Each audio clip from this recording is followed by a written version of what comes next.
Hello everyone, welcome to the ichimokucharts.com hourly analysis for the SP 500 for Tuesday, November the 16th, 2010. Well, a very strong trending market in the first 3 hours of trading.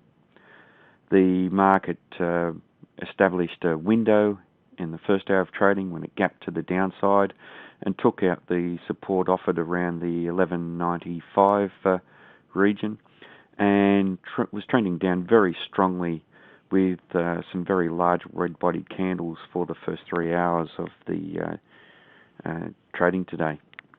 Very strongly directional candles and candles where the sellers were showing very strong commitment and were in control of this market.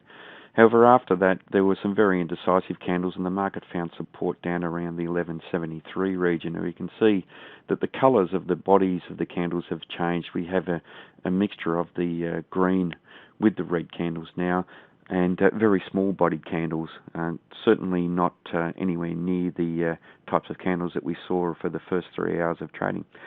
In that in that third hour of trading, we also did see a shadow on the bottom of that candle, which gave us some inclination that there may have been some decent support around this level.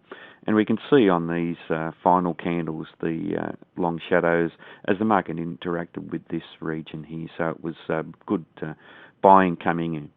Now, however, the buyers weren't really strong enough to close the market up above this 1180.5 level, which was a previous area of support and resistance. So now that area is acting as resistance. So we had the market in the final hours of trading within this range between 1173 and roughly 1180.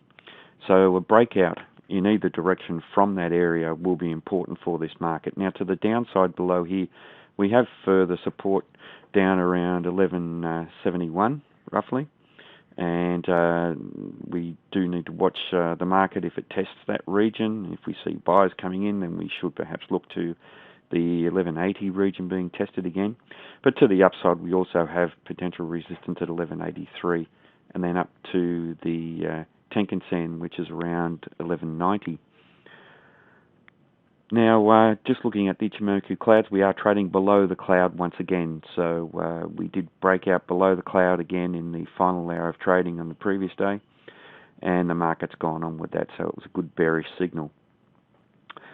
Now, the market is looking a little bit overextended, however. We are trading a long way down below the cloud, so trading down below the cloud tells us that we have a strong overall negative bias.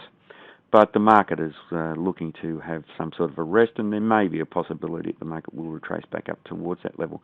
Now, looking at the Kijun-sen and Tenkan-sen, that Tenkan-sen did turn flat, and the market was attracted back towards it slightly. And for one period, the Kijun-sen was flat, but the market failed to be attracted back towards there substantially. So that could be important for this market. That may be giving us some sort of hint that the market, there may be further downside for this market. There may be another downside breakout below this congestion area that the market was trading in for these final hours. Just looking at the indicators as well, they're pointing down fairly sharply in the final hour of trading. So that's reflecting the downside momentum that this market has, and certainly it was the effect of this very fast move in the last hour of the previous day's trading and the first hour of today's trading. Now, the market is also trading down below the Kijun-sen and Tenkan-sen, which tells us that the market has a negative bias in the short term and in the fast term time frames as well. So obviously for the next day's trading, the area down around 1173 to 1171 is very important, but also to the upside, 1180 is important, and then up to roughly 1183.5.